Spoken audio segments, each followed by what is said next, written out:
Hi, எல்லாருக்கும் வணக்கம். Welcome to Rama's golden diary. ஆடி மாதம் வெள்ளிக்கிழமையில் வரக்கூடிய வரலட்சுமி நோன்பு பற்றின பூஜை தான் நம்ம இப்போ பார்க்க போகிறோம். நான் லாஸ்ட் 3 இயர்ஸாக இந்த பூஜையை பண்ணிகிட்ருக்கேன். ஸோ எப்படி பண்ணுங்கிறத உங்களுக்கு சொல்கிறேன். ஸோ முதல் நாளே விளக்கு தட்டுக்கெல்லாம் மஞ்சள் குங்குமம் வைத்து ரெடி பண்ணி எடுத்து வச்சுக்கணும். மறுநாள் காலை 9 மணி அளவில் அம்மனை கலச வடிவில் அலங்கரித்து வீட்டு வாசல்லேருந்து தீபம் காத்தி உள்ளே அழைச்சி வரணும்.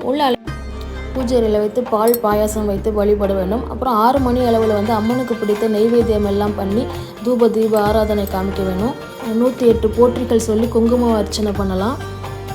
பூஜை முடிஞ்சதும் வீட்டுக்கு வரும் சுமங்கலி பெண்களுக்கு தாம்பூலம் கொடுக்கணும். தாம்பூலம் கொடுக்கறதுனால என்ன நன்மை பார்க்கலாம். வெற்றிலை பாக்கு கொடுக்கறதுனால மகாலட்சுமியோட அருள் கிடைக்கும். பழம் கொடுப்பதுனால அன்னதானம் பலன் கிடைக்கும்.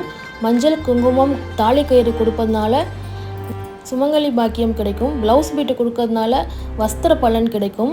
பூ கொடுக்கறதுனால மங்களம் பெருகும்.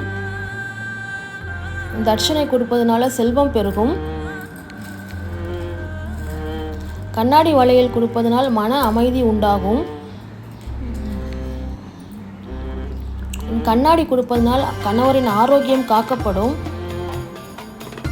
மருதாணி கொடுப்பதனால் நோய் நொடி வராமல் காக்கும். சீப்பு கொடுப்பதனால கணவனுடைய ஆயுள் அதிகரிக்கும்.